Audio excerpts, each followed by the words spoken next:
Tervetuloa Kuopioon. Ajoin Helsingistä aika lailla suoraan tänne. Mutta oli kyllä virkistävää lähteä Lappiin nyt tätä Vitostien kautta Kuopiosta. Ja mä tajusin, että tää on vuoden sisällä 4. kerta, kun mä oon menossa Lappiin. Niin vaihtelu virkistää. 4. on vähän tylsä alkuosuus varsinkin, niin tää oli kiva.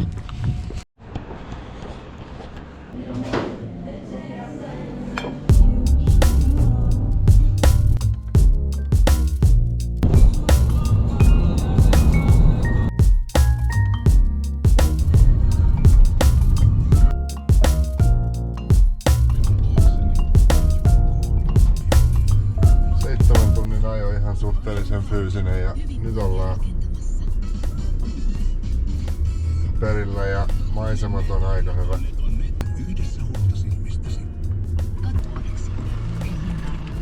Oh my god. On tarpeeksi suorassa. Tämästäkin on ajettu tänään ja taiko näin, että kelpaa. Sitten pitää laittaa makuutilat kuntoon. Täällä on nyt heti jo niin paljon hyttysiä kimpoja, että mä viritän mun salaisen aseen tähän.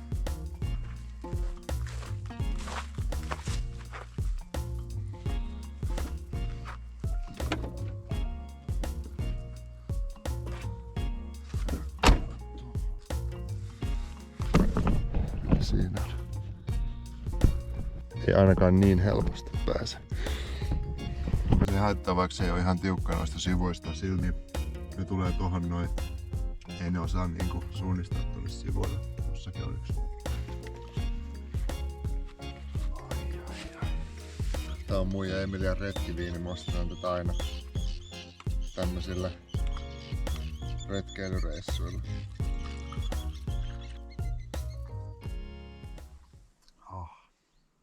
Siis ihan uskomaton paikka. Tulipaikka. Ja hiekkaranta. Tää on ihan uskomaton tää ranta.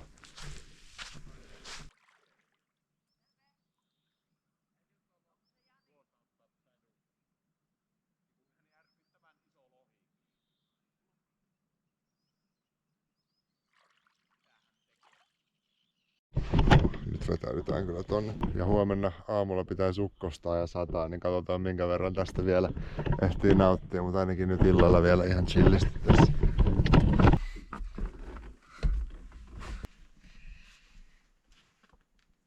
Se mikä mun muuten pitikin näyttää vielä, niin mä tein tähän kattoon tämmösen. Eli tää lähtee tästä näin. Kun haluaa saada kattoikkunan auki. Päivällä siis siellä tulee todella paljon valoa tänne. Ja yöksi laitetaan noin. Okei, hyvää yötä ja palataan huomenna.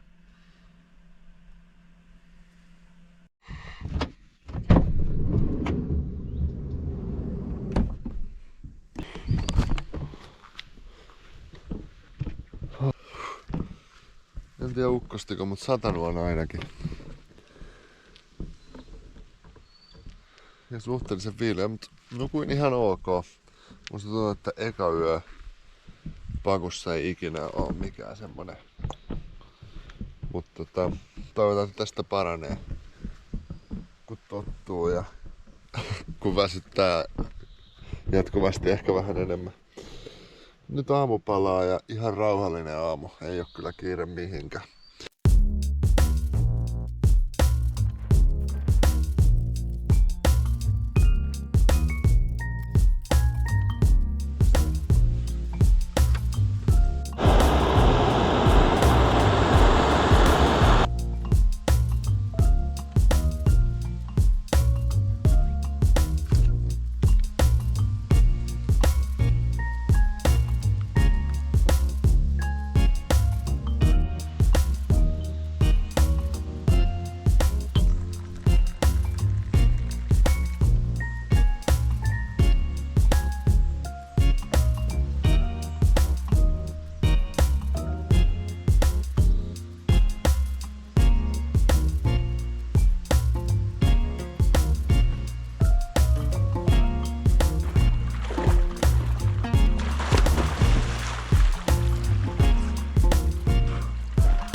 niin, sit lähdetään Rukaa kohti.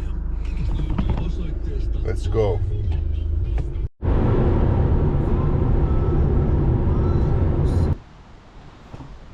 Dieseli niin kauan kun mä en tiedä kuinka monta kuukautta tai puoli vuotta tai kuinka kauan dieseli on ollut yli 2 euroa. Ja mä näin nyt matkalla, mä oon ajanut 800 kilsaa, niin ehkä yhden paikan, missä myytiin €90. Nyt oli 2092, mutta mä oon vielä uskovainen, että jossain vaiheessa tulee vastaan paikka, joka myy alle 2 eurolla ja sitten mä vedän tankin täyteen. Voi olla, että tää on täysin toiveajattelua. Tässä olikin yksi siisti juttu, mitä en edes muistanut, niin käydäänpä kattoo.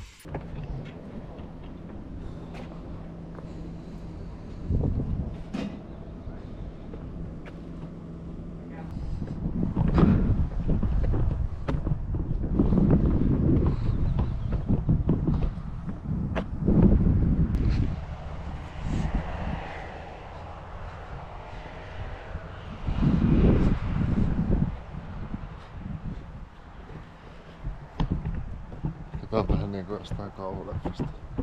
Sille, että joku näistä hyökkäisi kohta kimppuun.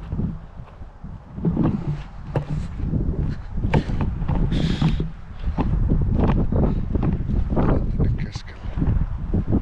Taas todella outo tunne seisoo täällä. Näitä on siis ilmeisesti 1000. Eikä tällä ole mitään selvää tarkoitusta. Mutta oli voittanut kaiken näköisiä tunnustuksia tai saanut tunnustuksia ja on aika vaikuttava. Tää tuntuu semmoiselta niinku protestilta. Mutta en tiedä oliko sitä tarkoitettu sit sellaiseksi kuitenkaan. Kesäkuun viimeistä. Aina niinku vähän niinku ollaan nyt tiellä. Tiistai, kyllä, tiistai. Ei vielä keskiviikko, niin kuin äsken tuossa säätiedotuksessa meinasin Nytkö ne siirtyy? johonkin suuntaan. Ja 13.04 näyttää kello. Tää on vähän huono paikka olla.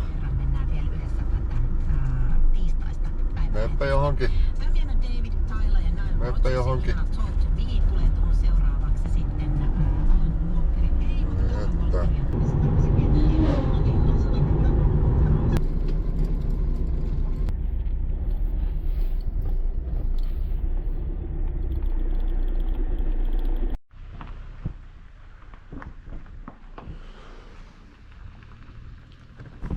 Riihitunturin kansallispuisto ja pysäköintialue.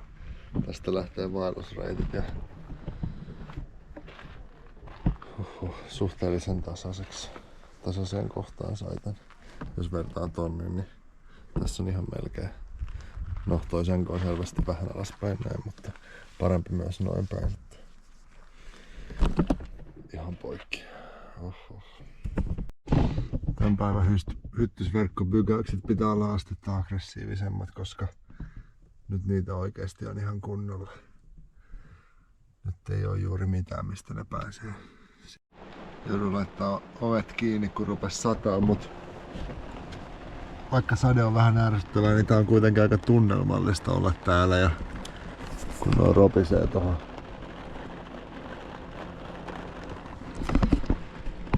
Et siinä on niinku jotain positiivista. Ja sit kun on tää tuuletin tässä, mikä vie täältä koko ajan ilmaa ulos. Ja mä pistin toisen tuulettimen tohon, mikä puhaltaa ilmaa sit vielä tonne päin. Niin musta tuntuu, että tänne ei sateellakaan kerry kosteuta tänne sisään. Tuolta kuitenkin ulkoilma on, siinä on silti kyky sitoa kosteutta sisältä ja viedä sitä ulos. Niin se on hyvä.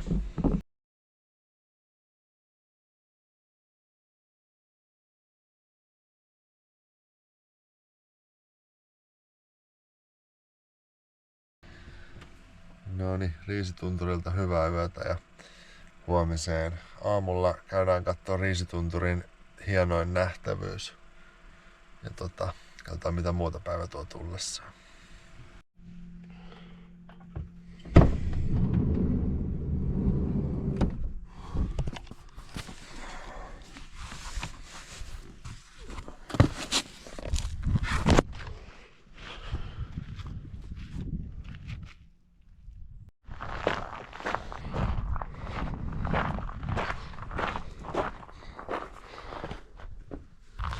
pakuretkeilyn hyviä puolia kyllä ehdottomasti se, että oot jo pelipaikoilla valmiiksi, sitten herätessä voit vaan lähteä ennen syön aamupalaa, pesin hampaat ja lähdin suoraan heräilemään tänne luonnon keskelle, niin on tää kyllä kiva. Ja kaikki hyttysetkin on hävinnyt johonkin tässä, että aamulla saa kävellä ihan rauhassa. Olin väärässä hyttysistä.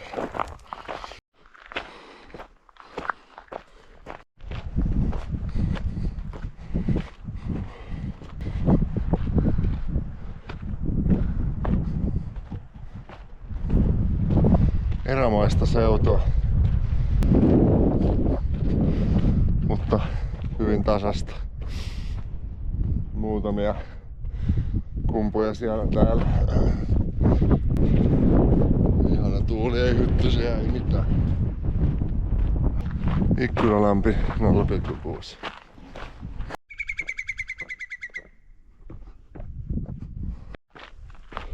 No niin, nyt lähestytään Ikkunalampeen.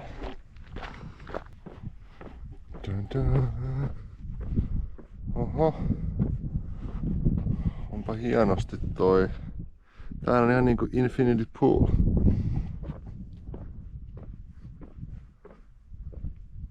Taustalla näkyy joku vähän korkeampikin huippu. Hei, on kyllä makee. On kyllä makee.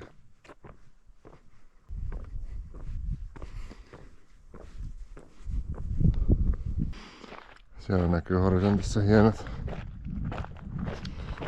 maisemat.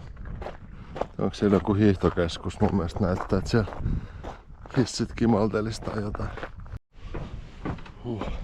Sitten aamupalaa ja... Sitten lähdetään Riisitunturilta kohti seuraavaa paikkaa. Ja seuraava paikka on aika kiinnostava, koska sinne ei ole päässyt retkiautolla ajamalla historiassa ikinä.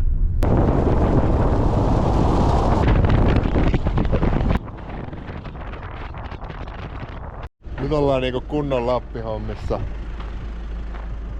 Kilometrejä tieltä molempiin suuntiin. Ei ketään missään paitsi mä ja mun auto. Tässä on sitä fiilistä. Niinku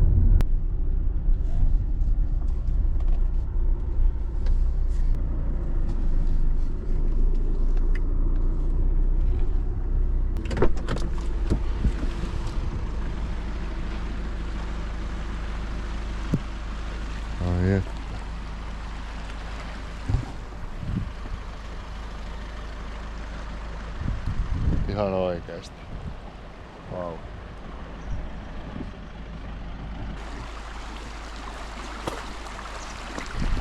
Tästä voisi heitellä vaikka kalaa. Oi, että on ihana viileätä.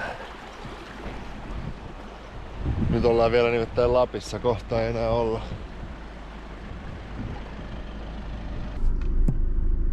Hitsi.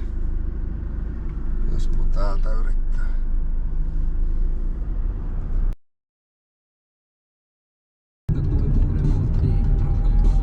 Mä löysin sitä alle 2 euron. Mulla on tankki melkein täynnä, mutta otetaan nyt sen verran kun tulee. No niin, lounas syöty. Ollaan lähellä Oulua ja todella spesiaali tilanne on meillä tällä hetkellä, koska Hailuodon saarelle ei ole historiassa ikinä pystynyt ajaa, vaan sinne on pitänyt mennä ensin lauttaan ja lauttaa viedä sinne saarelle, mutta toissa päivänä on auennut silta, joka on ilmeisesti 8 kilometriä pitkä ja se vie Oulusta Hailuotoon, joka on upea saari ja muistaakseni koko luokankin puolesta se oli yksi isoimpia saaria, tai ellei jopa isoin saari tossa tällä kyseisellä merialueella. Niin me mennään ensimmäisten retkiautoilijoiden joukossa sinne etsimään hyvät mestat ja sit on luvassa hyvää ruokaa ja muutaman hyvän oluen voisi hakea ja vaikka virittää riippumatonkin siihen, pitää vaan löytää sopiva paikka. Eli semmoista luvassa, eli hyvin spesiaali yö. Tavallaan niin kuin ensimmäisten joukossa päästään katsomaan, mistä siellä oikein on kyse nyt, kun sinne voi mennä autolla. Eli sitä kohti.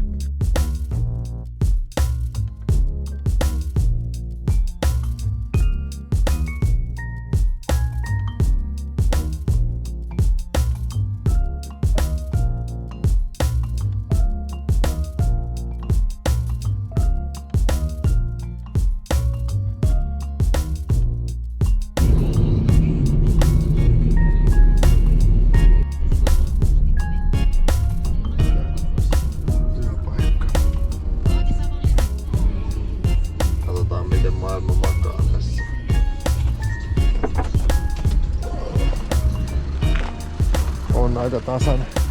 Sitten mä otin nyt täksyäksi isomman makuupussin, koska tai siis lämpimämmän, paksumman. Koska mä tajusin, että mulla tuli viime yönä vähän jopa kylmä. Mä olin toki enemmän pohjoisessa, mutta silti se on ihan semmonen nakinkuorisen makuupussi, mikä mulla oli. Niin otan nyt ihan kunnon 3 vuoden ajan makuupussin ensi yöksi. Niin todennäköisesti. Tai se ei varmasti tuu kylmä. Ja ehkä se on helpompi avata makuupussia, kun alkaa miettiä mitä laittaa päälle. Sitten mä tajusin yhden jutun, minkä mä voin jakaa. Tai mä tajusin 2 juttua. Tää toinen on vaan vitsi, mut siis miten onnekas on asua paikassa, missä ei oo hyttysiä. Siis mut syötiin elävältä taas tossa parissa minuutissa. Mä laitoin ton hyttysverkon tohon, niin tässä pystyy olla nyt chillisti, mutta ilman sitä niin en tiedä miten pystyis tässä hengailla. Ihan hirveä hedari tosta ajamisesta, huono asento ja varmaan käytän toista kättä enemmän ja siitä on tullut semmonen toispuoleinen kipu. Laitetaan EcoFlow päälle. 20% on muuten mennyt akkuun nyt. Mitä ollaan reissussa oltu. Sitten laitetaan toi kattotuuletin hoitamaan hommaansa. Tästä mä oon laittanut toinen, mulla on tässä tällä hetkellä tää retkituoli, tän vois laittaa vaikka tännekin. Ei sinänsä väliä, missä se on. Ja sit mä oon laittanut tän toisen tuulettimen tähän, että se puhaltaa tänne päin. Eli kun sä oot itse tässä, niin sä saat viilennystä. Plus, kun sä hengität ja sulla tulee kosteutta ja mitä ikinä, sä hikoilet, niin tää vie automaattisesti sen kosteuden tänne kattotuulettimen suuntaan.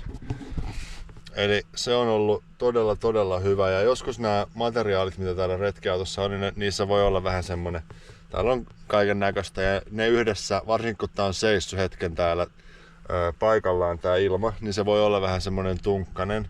Mut sit kun on tää, joka puhaltaa tänne ja toi, joka puhaltaa pois, niin täällä on todella raikas ilma. Tuolta tulee raikasta ilmaa. Se vetää sieltä paremmin sitä kanssa. No niin, täällä on hommat ok, niin mennään tekemään ruokaa.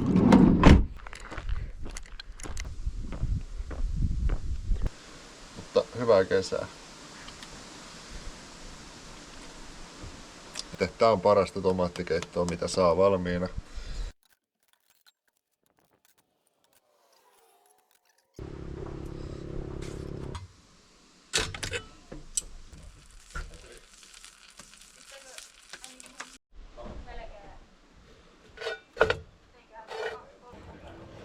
No niin. Aivan bängeri.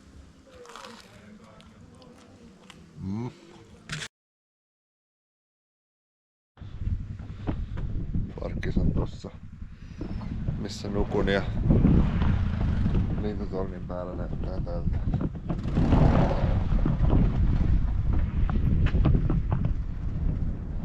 Hyttysverkon pois tältä näyttää, kun mennään hyttysiä pakoon.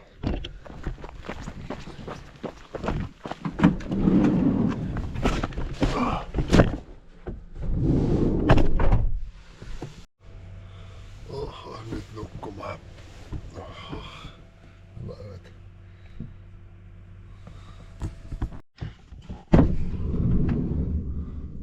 Mitä hailua?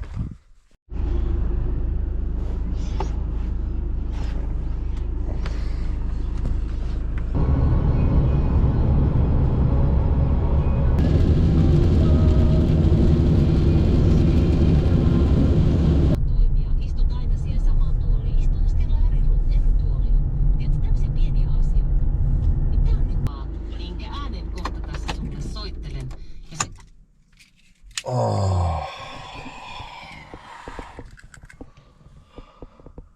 Huh.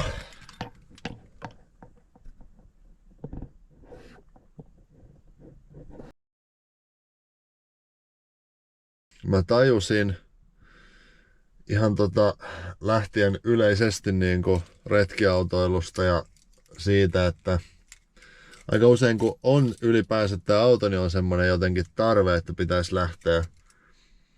Et miksen mä ois nyt Lapissa, tai miksen mä lähtis Lappiin, tai miksen mä lähtis Pohjois-Norjaan, tai miksen mä tekis sitä ja tätä ja tota. Ja silleen paljon romantisoi sitä semmoista niinku van life juttua, että pitäisi mennä kauas ja nukkua paljon öitä autossa ja muuta. Mutta ehkä se on semmoista pakoilua siitä niin kuin normiarjesta tai siitä, että sulla on se ajatus, mutta sitten kun sä lähetkin, niin kuin mullakin kävi nytte, mä olin jo 1000 kilsan päässä Lapissa, kun mä tajusin, että ehkä mun olisi ollut ihan hyvä täälläkin. Mä olisin voinut mennä lähemmäs ja olla ihan yhtä onnellinen kuin siitä, että mulla oli pitkä reissu ja mä olin ajanut tosi pitkälle ja tätä oli tehtävänä ja muuta, että oikeastaan mä enemmän panostaisin siihen, että sä asut semmoisessa paikassa, missä sä viihdyt ja sä pystyt päästä asioiden äärelle, mistä sä oot niinku tyytyväinen sen sijaan, että sä niinku panostat tavallaan tämmöiseen niinku retkiautoiluun tai ihannoit sitä, että voisinpa asua pakussa ja voisinpa tehdä sitä ja voisinpa saada sinne suihkun ja keittiön ja muuta ja sen sijaan niinku panostaisit niihin suihkuihin ja keittiöihin sun omassa kodissa ja siihen, että sulla on asiat hyvin siellä. Ja toinen asia on se, että autot on tehty ajettaviksi. Tossa nyt meni 2000 kilsaa. Mä en mennyt sinne asti, mihin mä olisin halunnut mennä. Ja mä välillä vähän ehkä itsekin silleen niin kuin säästelen autoa. Tietysti ei pitäisi ajaa turhaa, mutta tässäkin tilanteessa mulla oli 5 viikkoa lomaa ja mä lähdin pohjoiseen ja jossain vaiheessa mä totesin, että tässä ei ole nyt sitä fiilistä, mitä mä ehkä kaipaisin, että mä ajaisin vielä 6 tuntia pidemmälle. Ja kaikki meni hyvin. Ja nyt mä oon kotona ja autot on tehty ajettaviksi. Tulevaisuudessa mä tuun ajaa töihinkin autolla ja se on varmasti erilaista autoilua se, mutta yhtä lailla autot on tehty ajettaviksi. Jos niihin tulee joku vika, niin sitten ne korjataan. Tällä autolla on nyt ajettu 190 tonnia, eli tässä on paljon kilsoja vielä jäljellä. Toivottavasti. Mutta joo, hei. Jos tykkäsit tästä videosta, ota ihmeessä tää kanava tilaukseen tosta alta. Niin nähdään ensi kerralla. Moikka!